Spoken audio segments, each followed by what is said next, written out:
Today's episode, you guys, is brought to you by Perfect Storm Real Estate Specific Software. It's the website I use in my business. I'm actually a partial owner within the company that's been able to give my input to help create a piece of software that is uber effective at lead generation in our real estate businesses. That website, www.perfectstormnow.com. Go check that out. It's amazing, epic front-end lead generation site that's extremely affordable for real estate agents out there. Also, today's episode is brought to you by our 90-day mastery bootcamp. If you're in the real estate industry, if you're wanting to take your business to the next level, this is a gnarly, crazy experience.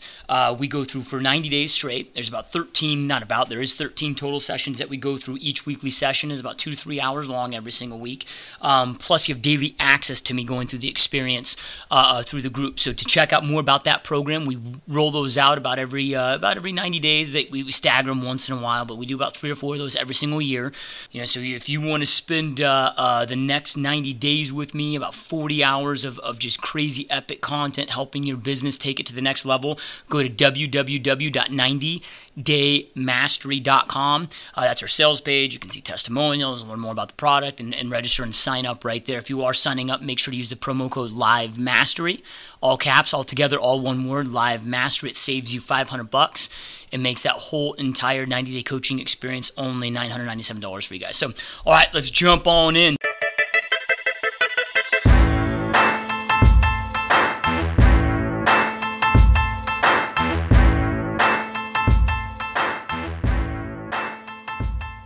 What is up, my peeps? Joshua Smith here with another GSD interview, where every single week we interview just top badasses that are out there dominating their space, that are doing big things in their life, that are choosing to go out there and create the life that they truly want, that they truly desire. So today here live in the studio, we've got an absolute badass in here.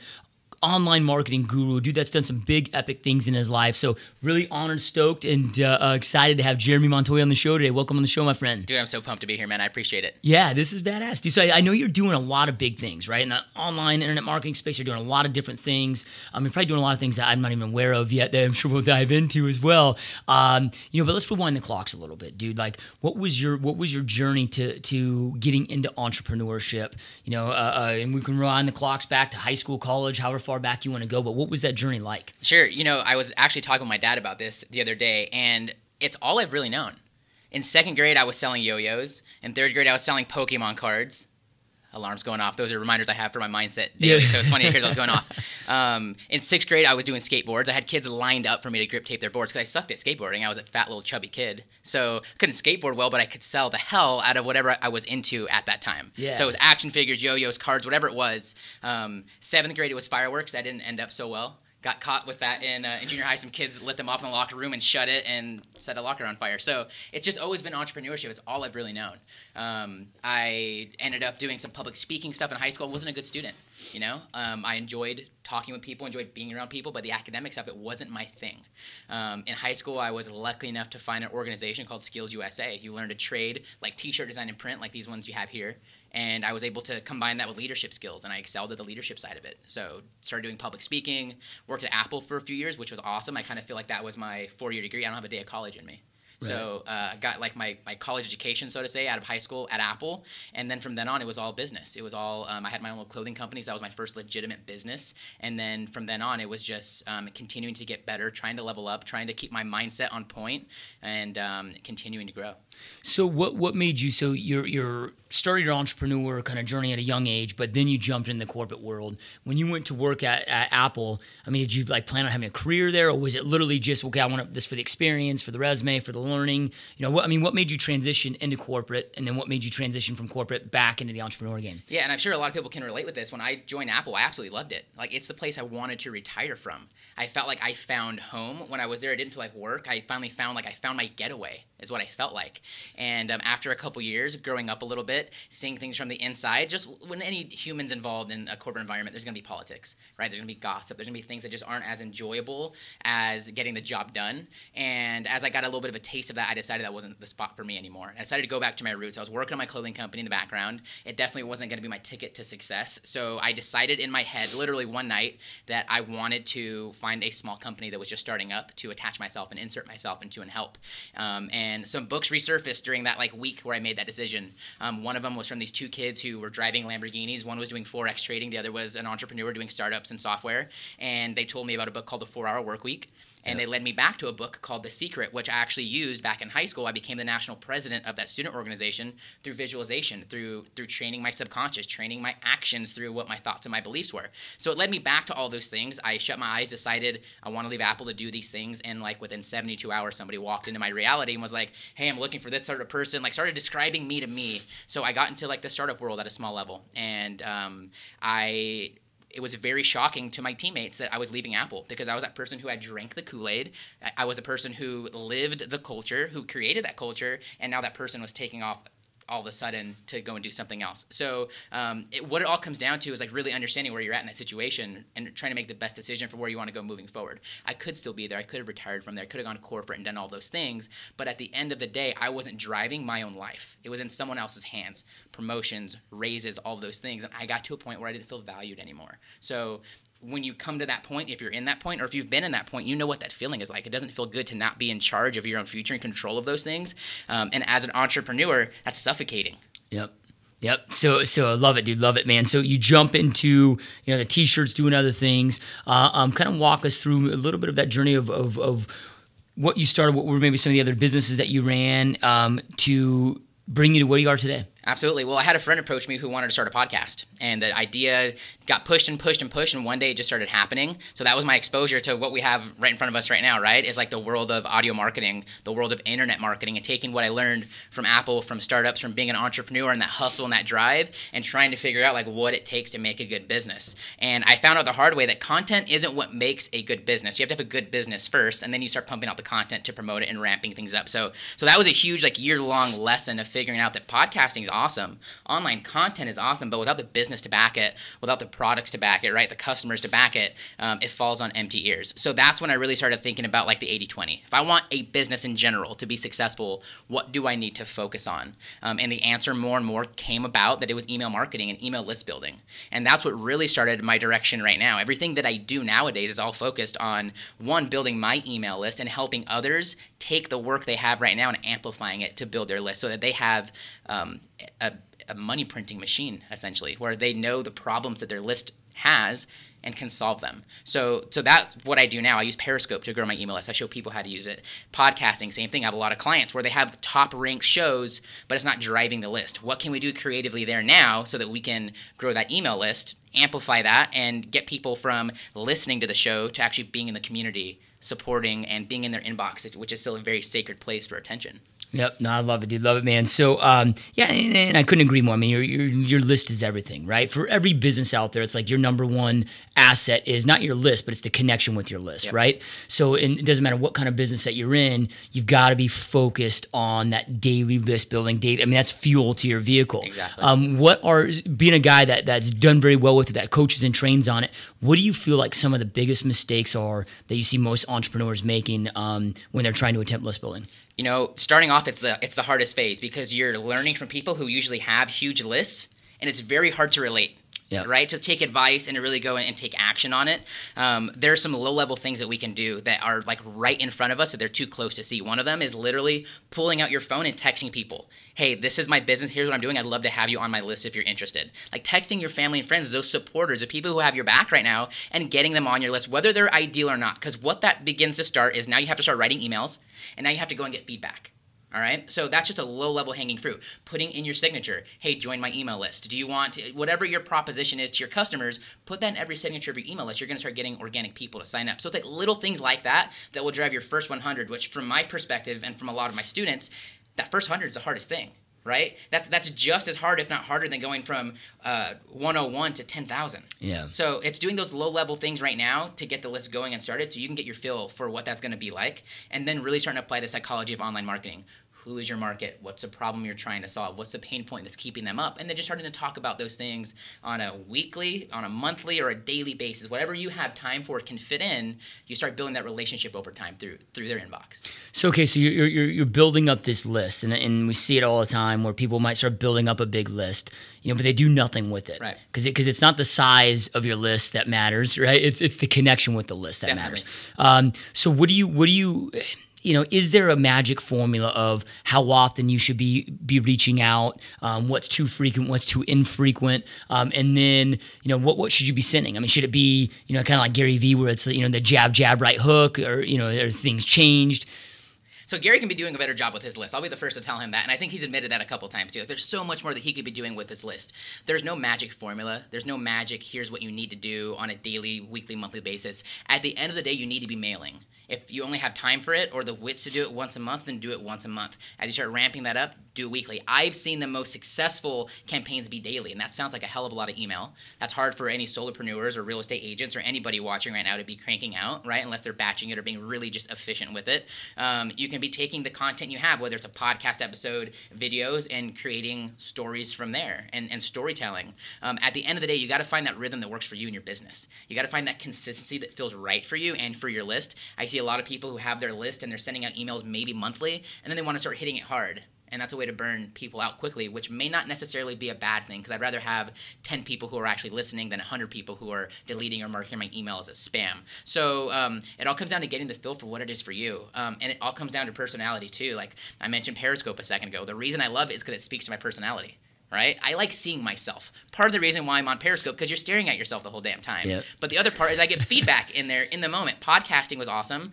I'm great at talking, so it was a natural fit. But you got to find what works for you in that channel. Just focus on it. Take that content, make stories from it, and continue to tell that narrative through email. So many people start getting freaked out about when they start seeing opt-outs or negative feedback, which you're going to get, especially when you take more action. But you kind of talked about just a minute ago, it's better to have them off your list if they're not engaging. And I don't know if there's truth to this, and maybe there isn't. You can fill me in here. But when those people opt out, I mean, doesn't it increase your delivery rate? I mean, isn't really having opt-outs a good thing? I mean, shouldn't you be wanting opt-outs? Yeah, definitely. And I think it's the same in real life. Like the second someone's negative around me, the second somebody doesn't agree necessarily with my direction or is going to push against things that I believe in or my willpower, I want them out of my world as fast as possible. Right? Because the more bandwidth that you're giving or being taken from towards those people, whether it's an unsubscriber, somebody mailing you back and saying they don't like what you're talking about, or any of those things, it's taken away from your objective. It's taken away from the task at hand and being able to be at your highest capacity. So just like in real life and email, unsubscribes aren't necessarily a bad thing. Those people probably would have never purchased from you in the long run. And when I say purchase, I mean like buying what you sell. And it's not necessarily products. You can sell ideas.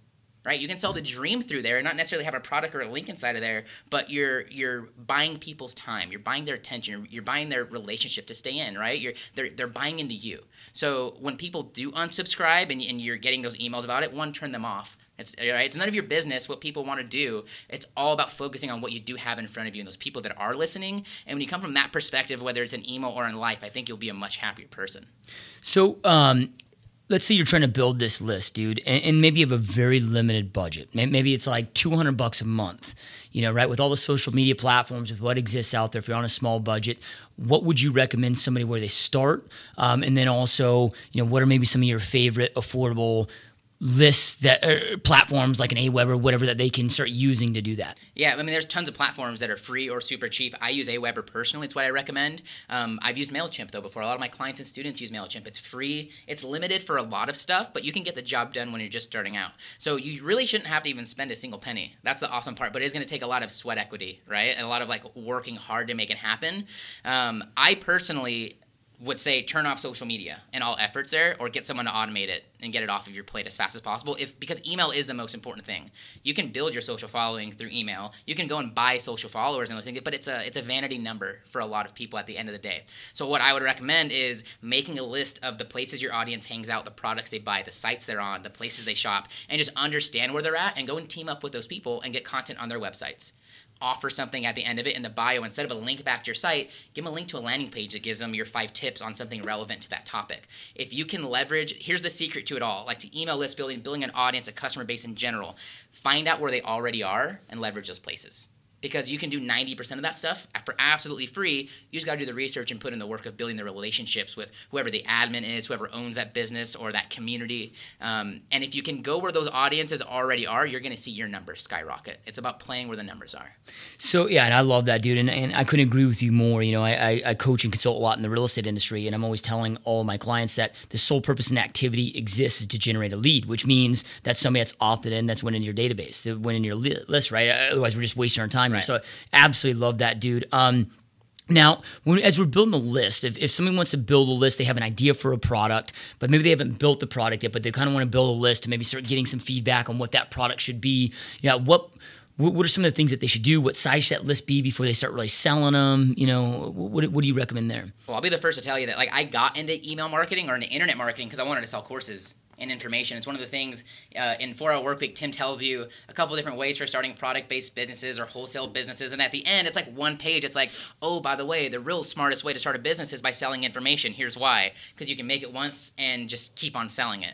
So that's why I got into internet marketing in the first place. I wanted to sell information, whether it was entrepreneurial, inspirational, about email marketing, whatever that was. I wanted to be in that because that can buy me time. And time is the most important thing to me in the world. So what I did, and I think one of the smartest ways of the way I advise my community and anybody with a small list starting out, is to offer coaching and consulting first. Because when you go that route, you can really figure out in your audience's language and in their own words what their problems are in the moment. So record those coaching calls, give surveys to those students, and that can be validated through your email list, which is the same way you're going to want to launch a course eventually, which is sending an email out and in some roundabout way getting to the point of saying, I want to have a product on this. Would you be interested? Get them on a call to talk about it. Get them to make a commitment. Okay, you would be interested? I'll give you a discounted rate right now. You get lifetime access if you sign up right now while we're on the call. If not, you'll get this introductory price that I'm going to offer to the rest of the list. If you get 10 people to opt in and say, yes, I want to be your coaching student or I want that product, now you're onto something. Now you want to go and spend time on it versus planning something out, making the videos, making the podcast, the audio files for it, and then selling it to somebody or selling something that they don't want. And so it's all about hearing it in their own words. And I like getting paid for things in the process. And I think offering coaching and consulting, depending the industry that you're in, of course, is one of the easiest ways of going about that to start off. Yep. Love it, dude. Love it. So what other, you got all these social media platforms that exist that are 100% free. Right. Like it's easier and cheaper to get your message out there to the world than ever before.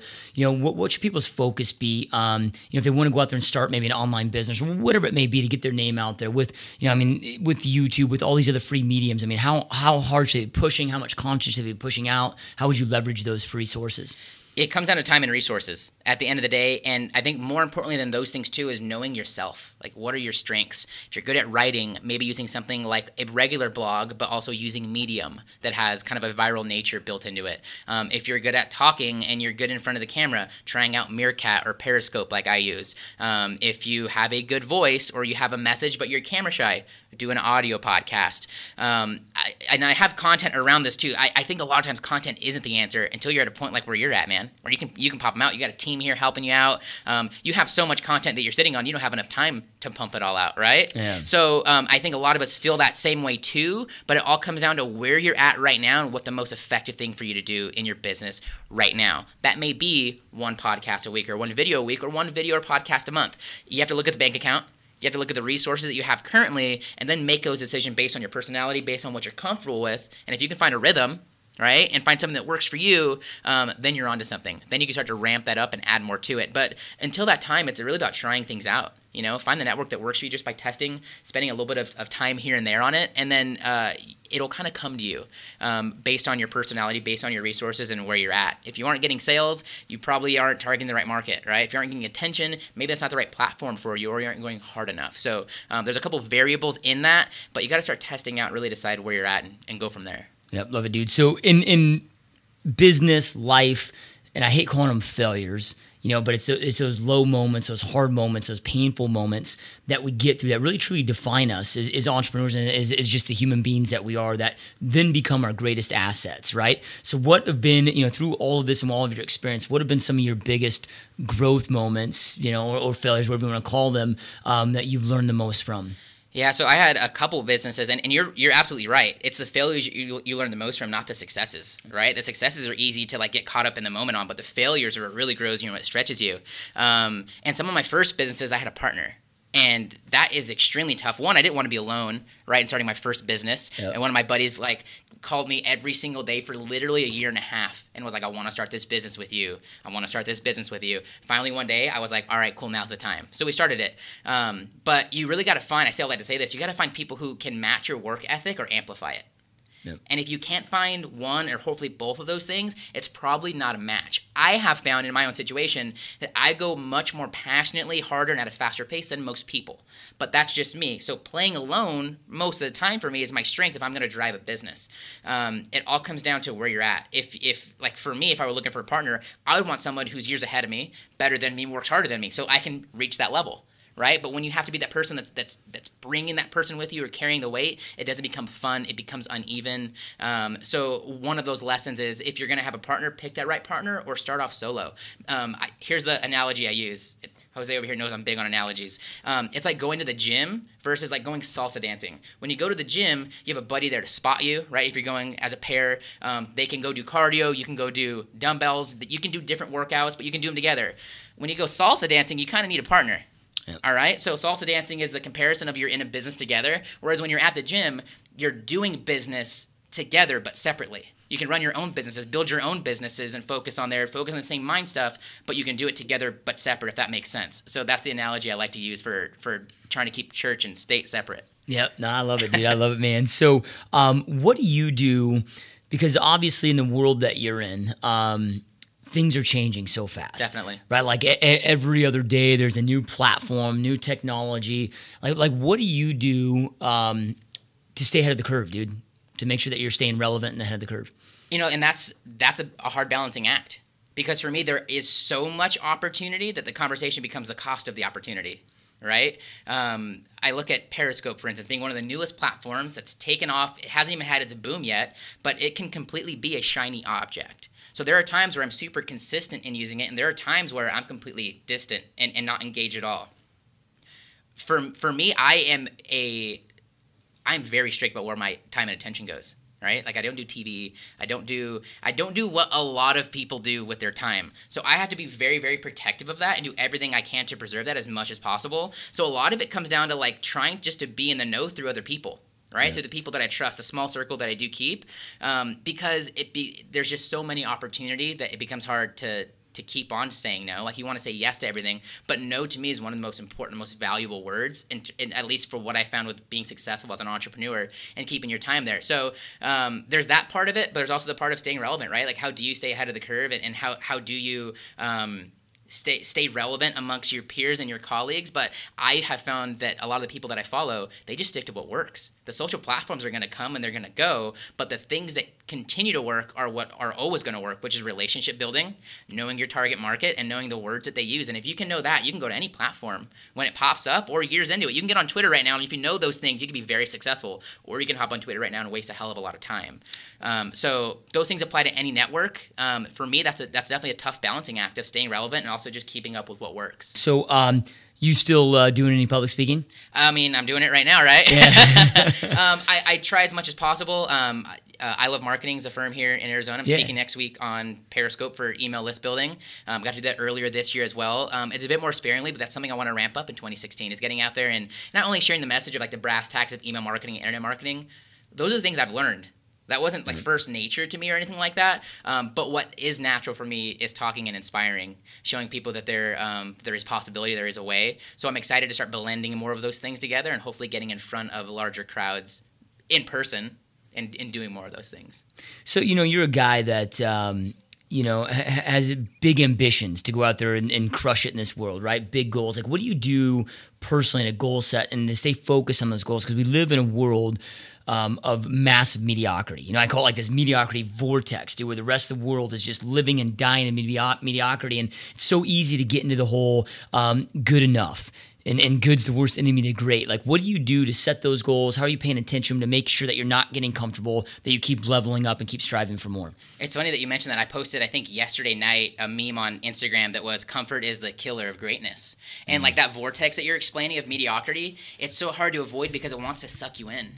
And they want to judge you for not being a part of that, which is natural. We're animals, right? We're pack animals. So when one sheep gets away, they're all going to start yelling for it to come back. It's crabs in a pot. right? Yeah. There's a million analogies we can use for it. But one of the things that I do religiously, and I don't do much religiously, but is calendar my time. Right? Like at the beginning of the week, throughout the day, if I have a blank spot in my appointment, I do something, I'll go back in time and add what I did in. So I can visually see where my blocks of time are going, and I just try to stick to it as much as possible. And I apologize for the alarms that we keep hearing in the background. Those are little like affirmation things for me, which talking mindset, keeping myself on track, that either put me back in the zone of what my number one goal is, and or the other one was a reminder to check my calendar. Yep. Right? Because like sometimes I miss a notification or my phone doesn't buzz or I don't feel it. But when I hear something, I got to go and stop that thing or it's going to be going off for 20 minutes in a row and bugging everybody else. So those are some small things. The biggest thing I do that I enjoy is every morning, as much as I can, I do it at some point in the day, is I write down my intentions and my affirmations. So I start off by writing out the life I'm wanting. And like being thankful for that already, talking about how I'm already enjoying it, how I've received it, and training my subconscious to understand the images that I want to see in reality. And talking about it in the now as if it were already true. And then the last paragraph is saying, because of those things, here's what I'm going to do today.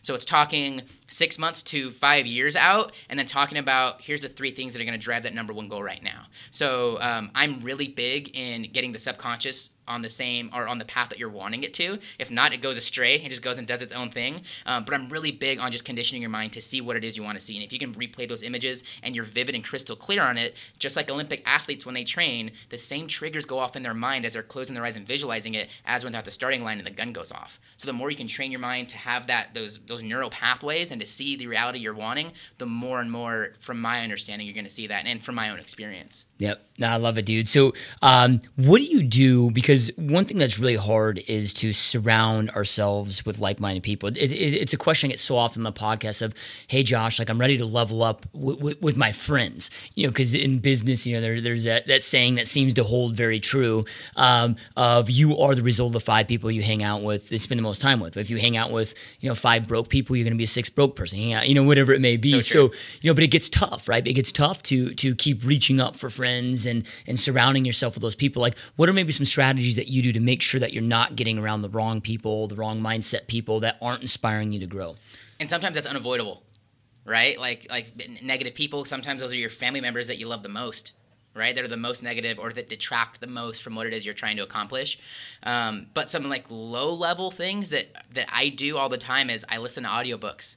I listen to podcast episodes. When I listen to your show, I'm spending time with you. Even though you're not spending time with me, I'm spending time with you. And because of that, I'm downloading little pieces of you. When I listen to an audiobook that is of a book that's or from an author of where I want to be, I'm spending time with them. Even though it's alone in the car, that's part I consider of my top 5 or my 5 circle of people that I want to be like, because you start to download their words, their lingo, their body language, and all those things are what success looks like. And if you can impact or imprint more of those into your mind, more of those into your day, it's going to help to alleviate when you do unfortunately have to deal with negative people, whether you're at the coffee shop and the cashier just isn't having the best day of their life, or if it's a family member that just doesn't understand what it is you're doing or is having a bad day and taking it out on you. It's important that you guard your attention and try to not take stuff personally, but as much as possible, if you have local people around you, spending time with them. We have my buddy Jose here in the studio. He's one of the few people I spend a lot of time with because we have a lot of the same mindset and we keep driving each other. I have roommates that I don't see at all anymore because we're just not on the same level, and I love them and my family and friends to death, but I only have a certain amount of bandwidth and I know what my priorities are. And if you can lay those things out crystal clear for you, you know what's going to be driving you, then you begin to understand what you have to say no to, as tough as it may feel, but the right people will understand, and the wrong people, it's just like those unsubscribers, they'll fall to the wayside. Yeah, and I think too, like once you start leveling up to that point, you don't have to weed them out. They kind of weed themselves out. Exactly. Yeah, right. Exactly. They get to a point where when they hang out with you, they start feeling worse about themselves because they're not doing more, and so then it just goes away. And they'll level up or they won't. Yep. No, absolutely, dude. So, you talked about self-development, right? So how important to you is self-development? And then what are some of I know it's so hard when people are like, well, what's your favorite books? Because there's so many amazing books, but what would be like a few of your top recommended books that had a profound impact on your life? Yeah, self-development is tough because it's hard to not just get completely sucked into it. right, and go all out on doing nothing but self-development, because it's addicting. And there's a lot of great people out there who are making tons of money selling events, books, courses in the dream that just keep you in a never-ending cycle of not taking action. So I would say, like, there's a balance with it all. Find that for what it is for you. For sometimes it's the 80% of what you need to be doing, but for sometimes it's a 20%. That's where I feel like I'm at right now. I listen to audiobooks in the car when I'm driving. You know, I take advantage of every second I have. If I'm doing the dishes in those rare times, or if I'm cooking in those rare times, put an audiobook on, or I focus like in my head to visualize what it is I'm wanting, think about what it is I have coming up next. So those are some small things I do. As far as books go, there are a couple that I recommend that give you, like, for at least from my standpoint, the businesses I've set up, the kind I have, kind of like a full education in what you need. One of them is 4-Hour Workweek. If you're an employee right now or even an entrepreneur, it's a book that I read over and over again. I'm always at a different spot in it. I can always go back to it and have a reference. It's kind of like a small Bible for lifestyle entrepreneurship and entrepreneur. There's some, you can be applied for everybody in the terms of time. That's what really opened my eyes to the importance of time, and that being just the ultimate currency at the end of the day. One that helped me out a ton, set up my client-based business, was Michael Port's book, Yourself Solid. He has an awesome, it feels like a coloring book. It's a sideways workbook, and you're literally writing in it, and it looks easy, but it takes forever, because you actually have to think and sit through there and like ponder and put it aside for a bit. That's one of them. There's 3 that I have left. One is Start With Why by Simon Sinek. It's about leading from the inside out. Some great examples in there, so be sure to check that out. Gary Vaynerchuk, Crush It. I wish I found that book sooner, because a lot of the people I look up to, that's the book that started their entrepreneurial journey. But I can put that audiobook on at any point in time on any road trip and like just feel super jazzed, even though some parts of it are out of date with the social networks he was talking about, the blogging platforms, but the hustle, that drive, that mindset, it's all there. And the only other one that I'd recommend is The Secret. It's just understanding that your mind controls your thoughts and your actions. If you can condition that one part, then your results will fall through. So it's one small piece of a much larger process. But if you can just understand that your mind drives everything, and if you can be in control of it, learn to be in control of it, you can be ahead of the ball and create the life and the reality that you're wanting.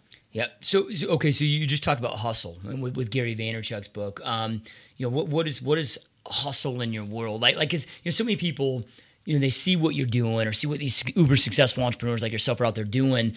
And yeah, it comes off as being this like amazing, sexy thing, but they don't, everybody wants to be this until they understand what it truly takes to get there. Mm-hmm. So give us an idea of what type of hustle it's truly taken to build what you built today. Yeah, and it's not easy. If it were easy, everybody would be doing it. Sometimes it looks like being in meetings. Sometimes it's in my bed, in my boxers with my dog for 12 hours, hammering things out because they need to get done. So like that picture looks different at every single day. Hustle for me is saying yes to the right things and saying no to as many things as you can, because there's so many distractions, whether it's a commercial, an advertisement, somebody walking in, a phone call, a notification. Literally the only way to get a hold of me is if somebody has my number and physically calls me, because I turn off text notifications. I turn off notifications from Twitter, from Periscope, from all the things I advocate for. I turn them off because that's going to take away from what I'm working on. So focus is I think, the biggest driver of that hustle for me. But a lot of what I do, why I am hustling, is probably the better question for me to answer, because I want to spend more time with my family. I want to see more of the world. I want to start and build a business fund for my godson. Those things for me are why I'm an entrepreneur in the first place. So what I try to do as much as possible is to get small tastes of that every single day, every single week, because that continues to drive me. So whether that's going hard 6 days and taking the 7th day off to watch football with the family and be in that vortex, so to say, of what everyone else is doing, that for me can be rewarding. So find the things that you are wanting and surround yourself with them as much as you can throughout the day, but just tune everything else that's going to detract from that away. Sometimes it's relationships, which are the absolute hardest, whether it's like a dating relationship or a friend relationship. They're the hardest things to turn off and turn away sometimes, but sometimes you have to let go to let more in. Yeah. Love it, dude. So, you're a dude that has a lot of energy, a lot of passion. I know you kind of talked about some of your routines that you do with, gratitude, appreciation, different things like that. But, is there anything else that you do within your daily routine that really helps put you in that right state of mind, that right physical state as well, with that energy to just attack life with all the energy and passion that you have? Definitely. So one of the first things is I'm at the gym every single morning at 5:30. Yep. So that most of the time means I'm up at 4:30 or 4 o'clock to get my dog ready, drop him off with my sisters. I go to the gym with my sister, so that's family time for us. And I'm out there for an hour. As bad as it sucks sometimes going to bed at 1:30, being up at 4:30, right? And then going to the gym and doing that. If I don't have my health, then I can't be successful. So the gym, it just health in general has definitely been a huge focus of mine over the last year and a half. I've gone vegan now and plant-based, and that's been a huge part of my success and my focus, my energy. I feel better than ever, so that's part of it. The other parts, as far as not necessarily even routine or gratitude in those things, is I put things in my line of sight. And this, I mentioned earlier how I became president of the student organization I was in high school. 300,000 high school students, and person from Chandler, Arizona was the national president of it. Like, it was insane for even me to wrap my head around. But what I did is I printed out the organization's name, which was Skills USA, and I put national officer under it, under the logo, and I put it on every mirror, on every doorway, on the gauges of my car, above my bed before I went to bed. It was the last thing I saw, first thing I saw in the morning. I drove my family crazy because of how much I had this all over. And nowadays, that looks like writing my number one goal, having it on my bed, having it above my desk, having it as alarms on my phone to go off to just reset me. And so I'm all about, like I said, just surrounding your environment, whether it's people or things that are going to remind you. That way your mind can stay focused. Because where your attention goes, energy is going to flow towards it. And the more you can get energy going towards that, the faster it is going to come about. So I'm all about just keeping my line of sight, whatever's in front of me at that time, in line with that number one goal or what it is I'm trying to get. Yep. Love it, dude. So another question I get so often from listeners is about balance. You know, right? As an entrepreneur, I'm like, I just, you know, and everybody's got a different definition, sure, but I don't know if it exists, right? I mean, it's you know, paying attention and living at every element of your life intentionally. But you know, what do you do to kind of balance things out? Do you feel that balance exists? What's your take on balance? I don't think balance exists, but I do think balancing exists, because I think there's a time and place for everything, right? There's a time to go as hard as you possibly can, and there's that time where you got to catch up on 12 hours of sleep. So I think there is a time and place for anything. I believe that there are just many different shades of gray, and they're not good or bad. They just are. And so there's no white, there's no black. There's only the continued mix of those things. Finding the way to balance is the tougher part. Right? It looks different for everybody. You hustle hard, harder than most of anybody that I know. And I know a lot of people who are hustling hard. Some people don't have the energy for that. Right? Some people aren't cut for that. So that may look like surrounding themselves with a bigger team. That may look like putting more financial resources into systems, into things, into training, whatever it is. For some people, it comes naturally. And I'm not saying I fall into that bucket, but what I am saying is you got to find what that looks like for you. And I know that's tough to like take action on and do.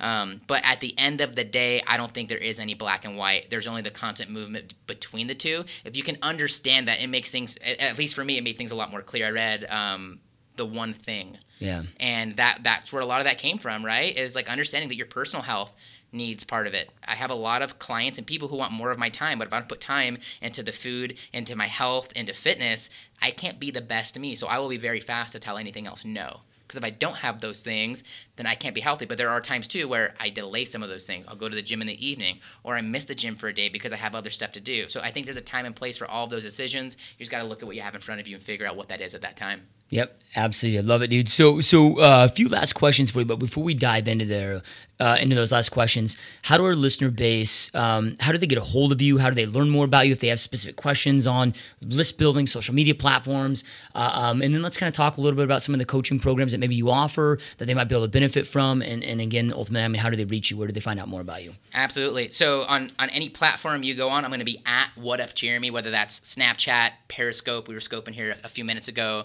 or Instagram. So I'd love to see you guys over there. My website's probably going to be the best place if you want to learn. It's jeremymontoya.me. I have a lot of stuff on there that's helpful for starting a client base from scratch, working with your idols, working with your role models. I call them celebrity entrepreneurs. I have a lot of information on that first 100 to 500 email list subscribers, which are really tough. So if you want to learn more about those things, head over to jeremymontoya.me, and I send a lot of exclusive content out through my email list. So that's going to be a place where you get a bit more of an insight to me, along with Periscope. That's real life. That's me in my bed. That's me walking around the house. That's me doing what I do in that moment and just sharing it with people, being completely transparent. So I'd love to see you for any of those things. If starting a business from scratch, getting into information marketing and email marketing is something you're looking at for your business, I'd love to have you and share with you what I know and what I've learned. Yep. Awesome. Love it, man. So, we're all human. And we all have times where maybe we're feeling a little down. Maybe we start losing motivation. We start losing that, inspiration. I mean, and we all exist, right? Sure. What do you do, dude, to refocus yourself? I mean, I know you've got a lot of visual stuff all over the place, but what do you do, when you have those mornings when you wake up and you're like, dude, I do not want to get out of bed, but then you got to do, and you're in a bad state of mind. Like, what are some of the things you do that to make sure that you're not losing that inspiration and motivation? Have you heard of the chimp paradox? Okay, it's a book my buddy Rick Mulready recommended to me. I was partly insulted when he first did, but then I started listening to it, and then it started to make sense. It's basically the idea that there's the human, and then there's the chimp. And the chimp is a person that wants to talk you out of things, make you feel insecure, ask what-if questions. And the human is the logical, rational person that, like, after an emotional breakout, kind of looks back like, wow, I didn't handle that situation the right way. That's the human and the chimp. There's two of us inside of us. I'm listening to that audiobook right now. That's been a huge, just realization of just sorting things out and keeping them separate. So that has been big. But in terms of that motivation, some quick ways that I like to change my vibe is putting on a good song and, acting a fool. Jamming out in the car. You will frequently see me one of two places, your neighborhood Chipotle or going down the freeway just jamming out. It might be Miley Cyrus partying the USA, but if that's what gets me smiling and my energy back up, then that's what I have to do to get there, right? Some other ways, like I said, I'm doing a lot of this for family. I'll take a break and just go see my family, or I'll go take a break and go see my godson and play with him as much as I can. So those things for me kind of reset myself and allow for me to go back with a clear mind. I'm also big on meditation. I wish I wish I was making more time to do it. Saying I wish I had more time is not taking ownership of it. I wish I was making more time for it, because when I do that, I feel healthier, I feel more clear, I feel more centered and grounded. So a mixture of those practices are what definitely keeps that motivation ball happening for me, because when you're going 100% all the time, you can't, at least for me. I can go 100% 80% of the time, or I can go 80% 100% of the time. It's about choosing which one's going to get you to that next step at that time. Yep. No, awesome, man. Love it, love it, love it. So, okay, let's say something happens, dude. Something happens. I mean, you still have your health, you still have everything, but something happens, you're financially wiped out, and maybe you have $500 left, right? Sure. But again, your health's good, everything's good there, family's good. Got wiped out, you got to rebuild, but you've retained everything that you've learned from all these years of being an entrepreneur. What are some of the first things you go immediately to go out there and do to rebuild what you've built? Definitely. Well, I'll tell you how I did that. How about that? Right? Yeah. And we've all been to that stage at one time or another, metaphorically one time or another. I went to websites of my favorite people online, and I spotted an opportunity. One of the first stops I made was lewishowes.com, because I listened to his podcast. Very inspirational. And I observed that his show it could be doing a better job of building his list. So I made him a video. I said, here's what you should do. I've actually done it for you. Implement it for free. Let me know what you think. And he gave me a shot. And from then on, I was able to go to his circle of influence and say, hey, I did this for Lewis. Can I do this for you? So you don't have to go that route, but what you have to do is you have to go out and spot problems. Whether that's that your neighbor's yard has a lot of dog poop in it and you should go pick it up and offer $20, or do it for free and he recommends you to all the neighbors or recommends you to his friends and family. You got to put on those lenses, those glasses of problem solving, and go and find pain points that people have and make them an offer that kind of fits that, money-wise. You can only probably get $20 to $30 for picking up poop. It's not that scalable, right? But you can go make money doing it. But if you go and solve a bigger pain point, right, then you're going to get paid in proportion with it. So take it slow, look at the problems people have, see how you can solve them. Yep, and awesome. Don't be so big that you can't solve picking up poo in the yard next to you if you got to do what you got to do. Yep. Yep, whatever it takes, man. Exactly. Yeah. So, real quick though on your meditation, just out of curiosity, because I'm a big meditator, I love meditation. What do you do in your meditation? What's your favorite? Do you have an app that you do, or what's your favorite form of meditation? I try to keep all technology away from me. I don't even charge my phone next to me at night, because even electrical wiring in my house freaks me out. I'm weird like that. So I put the phone, I put an alarm on, and I put it on the kitchen table behind me, or I put it on a table where I have to go up and get up and physically get out of bed to get it in the morning or after meditation. I just focus on my breathing. I tried the other thing. I feel like I handicapped myself at one point because I was only doing it in silence. But you can meditate in the most chaotic of situations, the most loud of situations, if you can train your mind to be that strong. So I also try to do it a mix of if I'm not driving and we're on the road and the music's on, I will try to close my eyes and meditate. And I often find myself completely doze off. I don't know when it happens, but it does. So I just bring my attention to my breathing. If I'm walking, I bring my attention to my walking and my feet on the ground. I just try to get to a point where the thoughts are no longer there. And then I get the white washed over me. It just goes completely bright. Sometimes my heart rate comes up and that goes away. But you try to find that moment, that moment of zen, that moment where time doesn't exist, that moment where there's no cares, whether it's the health, the relationship, the financial problems you had. And when you can tune back into that, which I think we're all naturally blessed with, we just get away from, it'll help put everything in perspective. So I'm all about mixing it up, but just focusing on your breathing, if nothing else is meditating to me. Yep. Awesome, man. So, this podcast was created to inspire people to go out there and create epic lives for themselves. But I didn't want to make it where it was just a bunch of inspiration, motivation. That only takes us so far. Right. I want to make it where it's inspirational, but also giving tactical knowledge for them to go out there and grow their business. And this is why I love having, uber successful badasses like you on the show that's able, your energy's insane, dude. You're providing a lot of inspiration, but also a lot of just great, here's what you do, and here's a lot of great strategy. We've got a lot of listeners out there that listen to this show, whether it's, hey, they're in corporate America and they're trying to use this to get into entrepreneurship, or they're an entrepreneur trying to get to the next level, whatever it may be. What's maybe some last words of advice, inspiration, motivation that you would leave them with to go out there and encourage them to create the epic life that they know they truly want and deserve? Yeah, I think it's finding that balance of thinking as big as you possibly can and bringing it back down to ground level and deciding what it is you need to do at that moment. The way I recommend doing it is just knowing what you want to focus on. What's the number one thing to you? There can't be two number one things. There can't be three number one things. You can have a number one and a very far distant two and even further distant three. Decide what that is for you. Maybe it's family. Okay, well, what do you have to do to spend more time with them or to do more fun things with them? And then then the answers start to reveal themselves, right? It's all about the questions that you ask. But just stay focused on that number one goal. Surround yourself with it and people that are going to help you get there as much as possible. If you don't have those people, listening to podcasts, audiobooks, going to networking events, as scary as that can be for some people, are going to be ways you get closer to that. So surround yourself with more things that are going to contribute to your success, and just continue to take away, strip away, simplify. It's interesting, the universal paradox that it's through subtraction that you can add more, right? So take away the things, whether it's things on your desk that are taking up attention from you, not saying your water is, but things that are around you taking up energy, and get rid of them, simplify them, and rebuild. You gotta destroy before you can create. Yeah, love it, man. Powerful words, dude. To our listener base, I know I end every podcast with this, but information without implementation is the start of delusion. Information is not power. It's information combined with taking that action, executing, implementing, that becomes power in your world. So, you just heard from a dude that's out there doing some epic big things, working with some massive clients out there, that's done it, right? He delivered a lot of great information. Make sure that you take at least a couple things that he implemented or that he talked about today, implement in your business, go out there, execute, and get all. Go to his below. You'll see in the show notes Jeremy's website. So make sure to jump on his website right now. Don't wait. Just do it right now while you're listening to this. Register for his email list. A lot of great information on there that you'll be able to expand your business on. So thank you guys for listening. And Jeremy, dude, it's been an absolute pleasure, my friend. This has been a great time, dude. This has been awesome, man. I appreciate it, brother. Yeah, you got it. Thanks, you guys. Go dominate. Thanks for watching. We'll see you next time.